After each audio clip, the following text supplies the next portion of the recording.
Election की voting इस समय चल रही है, जीत की कितनी संभावना आपको दिख रही है? क्योंकि बीजेपी कह रही है कि वो तो बम फोड़ेगी, जैसे राज्यसभा में चुनाव की जीत हुई थी, बम फोड़ा था, इस बार भी फोड़ेगी। नहीं, उनका काम ही यही है कि उनके पास अगर संख्या हो ना हो, वो कहीं ना कहीं इस तरीके के बम फोड़ने का ही काम करती है। अगर आप नंबर्स की बात करें तो महाविकास आघाड़ी के पास वो नंबर्स हैं, उनके पास वो नंबर्स ही नहीं है। लेकिन वो चमत्कार की बात करते हैं और हम तो जो हकीकत है उसकी बात कर रहे हैं। और आज आप देखेगा शाम को बड़े अच्छे तरीके से जो है महाविकास आघाड़ी के सारे उम्मीदवार जीतेंगे।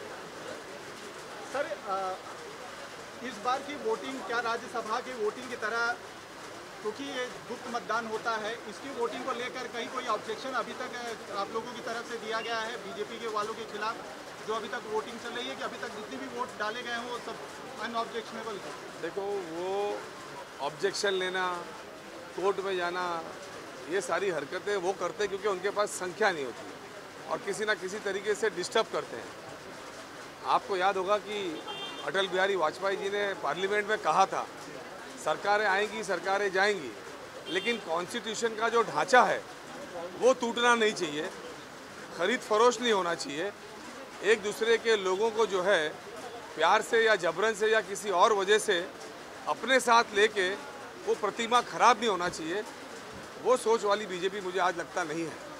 सर, अग्निपथ योजना को लेकर देश भर में लगातार सरकार की तरफ से शांति की अपील की जा रही है, लेकिन युवा रुक नहीं रहे हैं, हिंसा की खबरें अभी भी हो रही हैं। दूसरी तरफ स्टेट के लेवल पर कार्रवाई भी की जा रही है बड़े पैमाने को, इसको आप किस तरीके से देखते हैं? नहीं, मैं तो उन युवाओं से सहमत हूँ कि एक एक करके जो देश की संपत्तियाँ पहले बेचने का काम किया, अब क्या कॉन्ट्रैक्ट बेसिस पे देश की सिक्योरिटी रखी जाएगी? क्या कॉन्ट्रैक्ट बेसिस पे कहीं होता है क्या इस तरीके से?